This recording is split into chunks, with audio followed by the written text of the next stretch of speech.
Nicola Pallagi, direttore sportivo del CGC, un'altra grandissima prestazione della squadra, abbiamo costruito tantissimo e sicuramente non si meritava la sconfitta, però si parlava già anche prima, a volte c'è questa qualità, lo scalino un po' più alto che ti condiziona. Ma sicuramente è stata fatta una buona prestazione da parte di tutta la squadra. È chiaro che se il Follonica è laggiù a lottare fra le prime posizioni e noi siamo in fondo, una differenza di qualità sicuramente generale c'è sicuramente. Dispiace perché insomma, durante la stagione abbiamo fatto partite quasi alla pari o comunque con l'orgoglio siamo riusciti a portare in fondo partite con squadre sulla carta più forti e potevamo raccogliere qualcosa in più.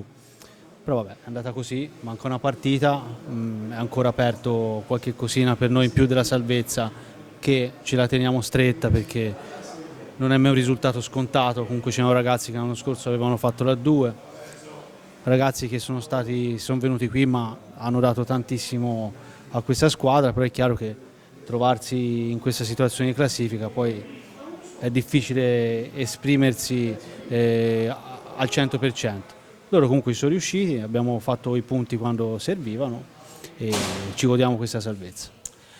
Siamo ancora decimi fra le altre cose, quindi siamo ancora lì nei play-in, però io vorrei parlare anche se manca una parità, insomma, il gran lavoro fatto da te e della società, perché negli ultimi anni le neopromosse non sono mai riuscite a salvarsi e quindi vuol dire che il centro ha lavorato bene e comunque è impostato per il futuro una solida base. Sicuramente è stata fatta una squadra competitiva, no? Quindi comunque i valori della nostra squadra erano da obiettivo salvezza, noi lo sapevamo, ci credevamo e l'abbiamo raggiunta. È chiaro che abbiamo gettato delle basi per il futuro, ora io voglio chiudere sicuramente questa stagione, non voglio dire niente su quello che sarà, però c'è una buona base per lavorare per i prossimi anni. Ecco, si era detto all'inizio che sarebbe stato un processo di calma, di lavoro e lungo, perché non ci sono poi oggi le risorse che c'era qui a Viareggio qualche anno fa, bisogna lavorare bene, fare scelte giuste e possiamo comunque facendo scelte giuste e non facendo cose scellerate imbastire squadre importanti per il futuro. Tanto in bocca al lupo per l'ultima partita ma anche per il futuro perché insomma, mi permetto sia da capitano che da dirigente, insomma, Nicola ha sbagliato poco.